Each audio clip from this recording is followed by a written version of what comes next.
జై వారాహిదేవి నమః అండి. కందదీపం అండి. ఈరోజు అమావాస్య కదా. ఇది కందదీపం ఏంటంటే చిలకడ దుంప దీపం అండి. చిలకడ దుంప దీపం అన్నా కానీ కందదీపం అన్నా కానీ అమ్మవారికి చాలా ఇష్టం.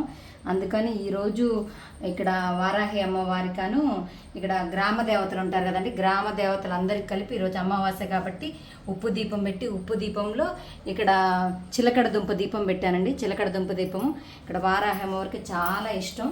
అందుకని చిలకడ దుంప దీపం పెట్టాను. ఈరోజు అమావాస్య రోజు చాలా ప్రీతికరమైన రోజు, అమ్మవారికి చాలా ఇష్టం అండి. అందుకని ఈ అమావాస్య రోజు అమ్మవారికి అలంకరణ చేసి అమ్మవారికి మాకు ఉన్న దాంట్లోనే చిన్నది కొంచెం అమ్మవారికి దీపం వెలిగించుకొని అమ్మవారికి నైవేద్యం పెట్టామండి. ఇక్కడ చూసారు కదండి, ఇక్కడ నిమ్మకాయల దండ ఈ అమ్మవారికి చాలా ఇష్టం. అలాగే దానిమ్మ గింజలు అన్నా కానీ వారాహి అమ్మవారికి చాలా ఇష్టం అండి, ప్రీతికరం అండి. ప్రతి ఒక్కరు కూడా ఎవరన్నా ఈరోజు చేసుకోగలిగితే అమ్మవారికి ఇట్లా దుంప దీపం కానీ చిలకడ దుంప దీపం కానీ కంద దీపం కానీ నిమ్మకాయల దండ కానీ వేసి అమ్మవారికి మీరు దానిమ్మకాయ గింజలు ఎర్రటి అంటే చాలా ఇష్టం అండి అమ్మవారికి. అందుకని ఎర్రటి ఒత్తులతో అమ్మవారికి దీపం వెలిగించాను. చూసారు కదండి, ఎర్రటి ఒత్తులు అమ్మవారికి దీపం వెలిగించాను. అలాగే అమ్మవారికి అమావాస్య రోజు నిమ్మకాయ దండ అంటే చాలా ఇష్టం. దండ అంటే చాలా ఇష్టం అమ్మవారికి. మనం ఏది కోరుకొని ఏ సంకల్పం చెప్పుకొనైనా మనం అమ్మవారికి నిమ్మకాయ దండ వేసామంటే అమ్మవారు చాలా సంతోషపడతారండి. అమ్మవారు మన పిల్లలతో మనం ఎలా మాట్లాడతామో అమ్మవారితో కూడా మనం అలా మాట్లాడచ్చు. మనకున్న సమస్యలు, మనకున్న ప్రాబ్లమ్స్ ప్రతీది కూడా అమ్మవారితో షేర్ చేసుకోవాలి. షేర్ చేసుకున్నంత మనకి అమ్మవారు మనశ్శాంతిని ఇస్తారండి. మనం ఎంత బాధలో ఉన్నా కానీ సరేనండి, మనం ఒక నిమ్మకాయ అమ్మవారి ముందు పెట్టుకొని దండం పెట్టుకుంటే అమ్మవారు మనకి మనకు అమ్మవారు నిమ్మకాయలోకి వస్తారండి. మనం ఎక్కడికి వెళ్ళినా కానీ ఈ నిమ్మకాయని పట్టుకొని మనం వెళ్ళొచ్చండి. అమ్మవారు మన వెంటే ఉంటారు. ఎక్కడికి వెళ్ళినా కానీ అమ్మవారి నామాలు జపాలు చెప్పుకుంటూ మనం ఆ నిమ్మకాయతో మనం ప్రయాణం చేయొచ్చు, ఎక్కడికైనా వెళ్ళొచ్చండి. అంతేకాకుండా మనం ఎవరికన్నా దిష్టి తగిలినా, ఏదైనా అనారోగ్యంగా ఉన్నా, నలతగా ఉన్నా, మనశ్శాంతి లేకపోయినా కానీ అమ్మవారి పాదాలు పట్టుకొని మనకున్న సమస్య చెప్పుకొని బ్రతిమలాడుకొని, అమ్మ నాకు ఈ సమస్య ఉంది, నన్ను కాపాడు తల్లి, ఈ సమస్య నుంచి బయటపడే అమ్మ తల్లి నన్ను కాపాడు, నాకున్న ఈ కుటుంబంలో ఉన్న కలతలు సమస్యలు అన్నీ తొలగించి తల్లి అని మనం నిమ్మకాయతో అమ్మవారిని వేడుకొని, ఇది మనం అమ్మవారి హస్తంగా మన చేతిలో పట్టుకొని మనం ఎక్కడికి ప్రయాణం చేసినా సక్సెస్ అవుతుందండి.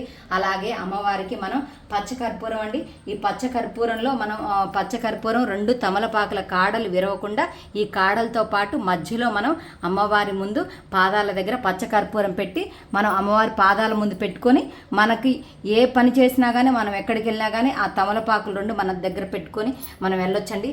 మనకి ఏది అనుకూలంగా ఉంటే అది మనం అమ్మవారి ముందు మనం పెట్టుకొని అమ్మవారికి సంకల్పం ప్రతిదీ గుర్తు పెట్టుకోండి. మనం ఏ పని చేసినా కానీ మనం ఎందుకు చేస్తున్నాం అనేది సంకల్పం అమ్మవారికి కంపల్సరీ మనం అమ్మవారి ముందు మాట్లాడాలండి.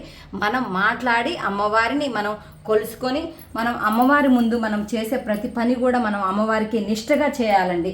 ఎందుకంటే మనం ఏదో అల్లరి చిల్లరిగా ఆటపాటలతో కాదండి, మనం నిండుగా మన పిల్లల్ని మనం ఏదన్నా ఫంక్షన్కి ఎలా అలంకరించుకుంటామో అలాగే అమావాస్య రోజు అమ్మవారికి చాలా ఇష్టమైన రోజు కాబట్టి మనం అమ్మవారికి చాలా ఇష్టంగా మనం అమ్మవారిని కొలవాలి. మనకున్న సమస్యలు ప్రతిదీ కూడా బాధలు ఏదైనా కానీ మనం అమ్మవారికి చెప్పాలండి. మనం చెప్పుకొని మనం ఇంట్లో ఏం జరుగుతుంది, ఏంటి మంచి చెడు అన్నీ కూడా మన ఫ్రెండ్స్తో మాట్లాడుకున్నట్టు మనం అమ్మవారి ముందు మనం మాట్లాడుకొని అమ్మవారికి సంకల్పం చెప్పుకొని మనం అమ్మవారికి నైవేద్యం పెట్టుకోవాలండి.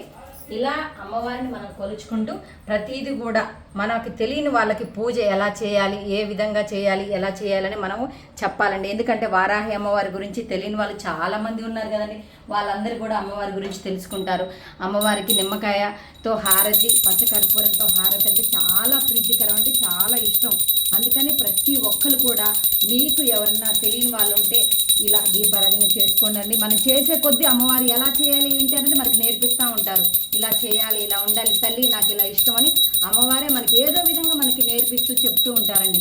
ప్రతి ఒక్కరు కూడా నాకు అమ్మవారి గురించి పూజ చేయడం తెలియదు అని